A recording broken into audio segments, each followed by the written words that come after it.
Hello বন্ধুরা, আশা করি সবাই ভালো আছেন। আজ আমি আপনাদের মাঝে বিকাশের ক্যাশ আউট নিয়ে কিছু আলোচনা করব। কিভাবে আপনার বিকাশের যে টাকাটা আছে সেটা ক্যাশ আউট করবেন এজেন্টের মাধ্যমে, অর্থাৎ দোকানের মাধ্যমে, কোনো দোকানদারের সাথে মাধ্যমে আপনি কিভাবে টাকাটা ক্যাশ আউট করবেন সেটা নিয়ে আলোচনা করব। চলুন দেখে আসি কিভাবে ক্যাশ আউট করতে হয়। প্রথমে আপনার ডায়াল অপশনে যাবেন। ফোনের ডায়াল অপশনে গিয়ে বিকাশে মেনু কোডটা বসিয়ে দিবেন, *247#। আমি বসিয়ে দিলাম, দেখেন এসে গেছে। আসার পরে দেখবেন যে 4 নম্বর অপশন আছে ক্যাশ আউট। যেহেতু আমরা ক্যাশ আউট করবো, এই জন্য আমাদের 4 নম্বর অপশনকে বাছতে হবে। দেখেন আমি 4 নম্বর অপশনকে বেছে সেন্ড করলাম ক্যাশ আউটের জন্য। দেখেন অপশন দেওয়া আছে ফ্রম এজেন্ট। 1 নম্বর অপশনে দেওয়া আছে ফ্রম এজেন্ট, 2 নম্বর অপশনে দেওয়া আছে ফ্রম এটিএম। আপনি যদি দোকানদারের সাথে, অর্থাৎ এজেন্টের মাধ্যমে যদি আপনি টাকাটা তুলতে চান, তাহলে এজেন্টে ওয়ানে ক্লিক করবেন। ওয়ানে ক্লিক করে সেন্ড করবেন এজেন্টের মাধ্যমে।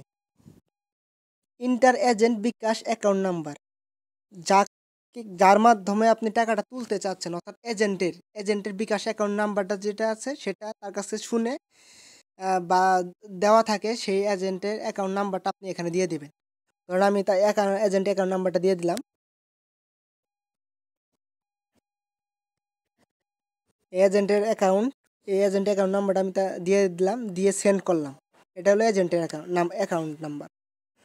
দিয়ে আমি সেই এজেন্টকে আমি কত টাকা তুলতে চাচ্ছি, অর্থাৎ ক্যাশ আউট করতে চাচ্ছি, সেই টাকাটা দিয়ে দিলাম। ধরেন 1500 টাকা আমি তুলতে চাচ্ছি। 1500 লিখে সেন্ড করব। হ্যাঁ, দেখেন সেন্ড করার পরে দেখেন লেখা আছে ক্যাশ আউট টু 01191168167। এই নাম্বার আমি ক্যাশ আউট করব। অ্যামাউন্ট হচ্ছে 1500 টাকা।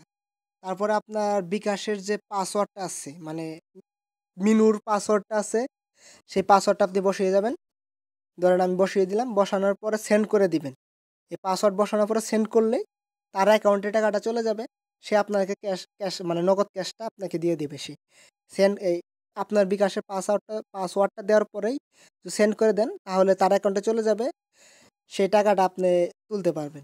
এভাবে আপনি এজেন্টের মাধ্যমে বিকাশের যে ক্যাশ আউট টাকাটা উত্তোলন করতে পারবেন। আশা করি ভিডিওটি আপনারা লাইক করবেন, কমেন্ট করবেন এবং শেয়ার করবেন। আর ভুল ত্রুটি হলে ক্ষমার দৃষ্টিতে দেখবেন। আর আমাদের চ্যানেলকে সাবস্ক্রাইব করতে ভুলবেন না। ধন্যবাদ।